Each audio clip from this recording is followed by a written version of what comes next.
Good morning বন্ধুরা। প্রচণ্ড ঠান্ডা, তার মধ্যে হচ্ছে কি হাওয়া দিচ্ছে, পুরো কনকন করছে।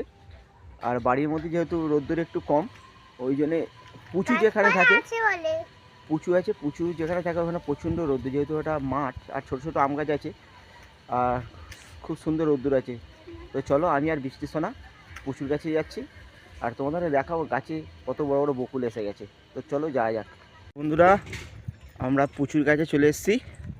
এই যে বৃষ্টি সোনাকে একটা কলা গাছের পাতা দিলাম আমরা। পুচু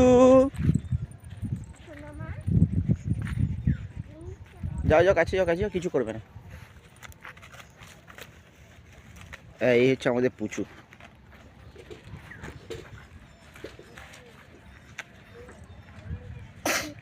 এ বাবা, সর্দি বেরিয়ে গেছে। তো বৃষ্টির সর্দি এখনো ভালো হয়নি, ওই যে হাঁচি দিল, যে হাঁচি দিয়েছে সর্দি বেরিয়ে এসছে। মেন কথা হচ্ছে ওষুধ কিছুতেই খেতে চায় না, ওই জন্য সর্দিও ভালো হচ্ছে না। অ্যান্টিবায়োটিকটা এখনও 2 দিন চলবে, এখনও বাকি ওষুধগুলো আরও 2-4 দিন করে চলবে। তো এই হচ্ছে আমাদের পুচকু। পুচুর কাছে আমরা দিনে 3-4 বার আসি। এই যে সকালবেলা বৃষ্টি সরে এলো, এসে একটা কলা গাছে পাতা খাওয়ালো, এরপর ওকে ঠিক 1টা 1:30টার সময় চান করে দেবো। 1টা 1:30 না, ভুল বললাম, যেহেতু 1টা 1:30 স্কুল থেকে আসছে, ওকে 9:30 10টা স্নান করানোর পর আরেকবার আসে পুচুর কাছে। আর পুচুও বৃষ্টি সোনাকে খুব ভালোবাসে। আর পুচুর মা, দাঁড়াও তোমাদের পুচুর মাকে দেখাই। এইটা হচ্ছে পুচুর মা, কিন্তু পুচুর মা লোক গেলেই গুঁতিয়ে দেয়। এই যে দেখছে দিকে, এর পাশ থেকে কেউ যদি যায় তার কাছে ছুটে গিয়ে সিঙে করে গুঁতিয়ে ফেলে দেবে। প্রচণ্ড রাগী,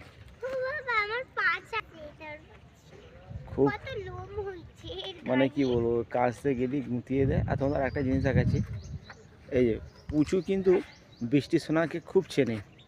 আমরা দূর থেকে ওকে নাম ধরে ডাকলেই ও তাকাবে।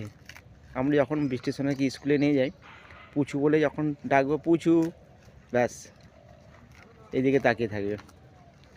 পুচু, কাছে ঠান্ডা তো, বাড়িতে রোদ্দুর নেই বলে আমরা এই জায়গাটা এলাম তোমাদের দেখাই। পুরো জায়গাটা দেখাই, খুব সুন্দর জায়গা। দেখো গাইস, এটা হচ্ছে তরুণদের দোতলা বাড়ি।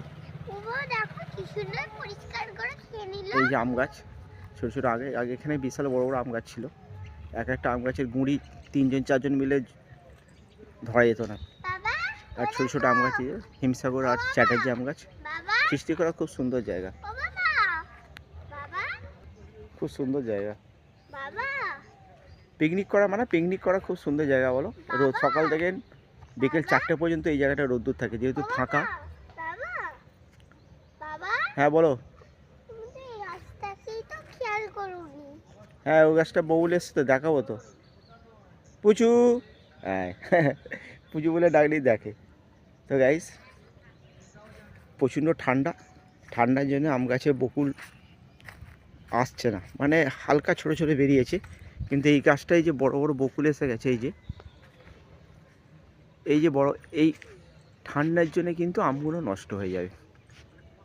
এত ঠান্ডা, এত ঠান্ডা। এরপর কুয়াশাটা যখনই আসবে পুরো বকুলগুলো নষ্ট হয়ে যাবে, এত ঠান্ডা। এইটা বড় বেরিয়ে গেছে, আর যেগুলো একদম ছোটো ছোটো এই সবে বেরোচ্ছে, এই যে এই পাতার ভেতরে আছে, এইগুলো কিন্তু আম থাকবে। আর বাদ বাকি এই যে বড় বড় যেগুলো হয়ে গেছে সব নষ্ট হয়ে যাবে। তাই তো বৃষ্টি সোনা? আম খাবে তো?